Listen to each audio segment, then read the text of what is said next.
Simplement, ils se supportaient. Ils se supportaient. C'est sa vérité depuis des décennies.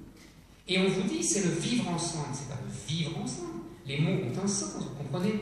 C'est justement parce que ils ne vivent plus ensemble, parce qu'ils n'ont plus de culture commune, parce que tout simplement, personne n'a plus de culture française.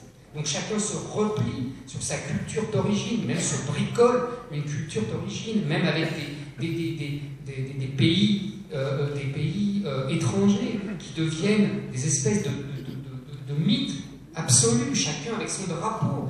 On donne à ses enfants des prénoms de ces pays-là. Mais on se fait enterrer parfois ailleurs. C'est pas être français, ça.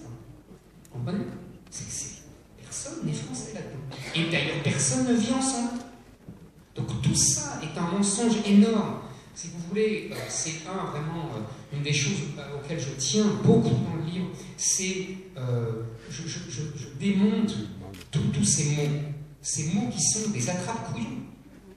Et c'est vous les couillons en plus. Ça m'aurait pas.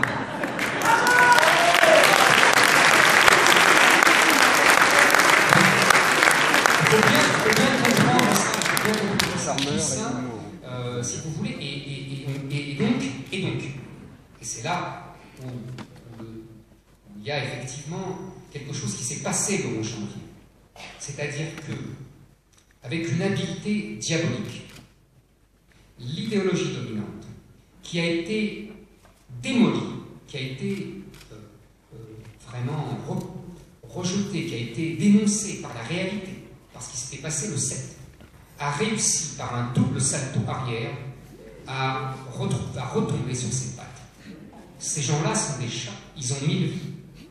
Il faut leur reconnaître un talent rhétorique et idéologique exceptionnel. Et c'est pour ça que depuis 40 ans, ils nous dominent. C'est pour ça. C'est-à-dire qu'ils ont réussi à faire croire que le problème fondamental de la France issue du 7 janvier, c'était l'islamophobie. Et que le danger le plus grand, c'était l'amalgame. Alors qu'il y avait des gens qui étaient morts. Là, j'avoue mon admiration. Je tire mon chapeau devant une telle subtilité rhétorique. Mais, si vous voulez, la réalité est très embêtante parce qu'elle est réelle. Ça, c'est un ennui, la réalité.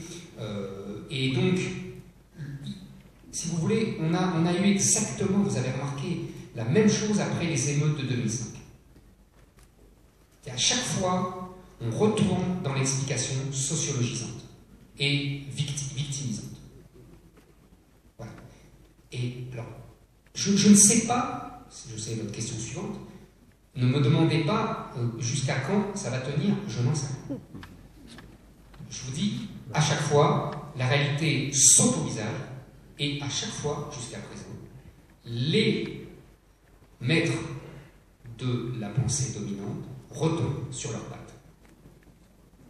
Oui, alors tout ça est très intéressant, on va revenir sur le livre, mais c'est peut-être dû aussi au fait, Éric, que les médias, qui sont quand même un pouvoir idéologique, je parle des médias effectivement audiovisuels, tirent dans le même sens, et comme des feuilletons américains ont présenté un certain nombre de fois des présidents américains noirs extraordinaires, ont préparé un peu de manière virtuelle l'élection d'Obama, la réalité, la possibilité de réalité. Est-ce que le monde virtuel des médias n'est pas en train de progresser et de s'imposer à nous et de réussir son pari?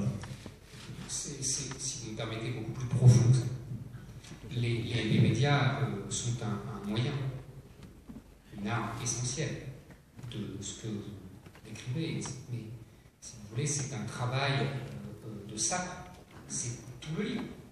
C'est-à-dire comment, par une action culturelle profonde, à travers une culture populaire, c'est-à-dire des chansons, des films, des séries, vous parlez des films américains, des séries américaines et des séries françaises, et même des matchs de football, même, vous voyez, des livres parfois même, comment on a façonné un esprit public, comment on a endoctriné tout un pays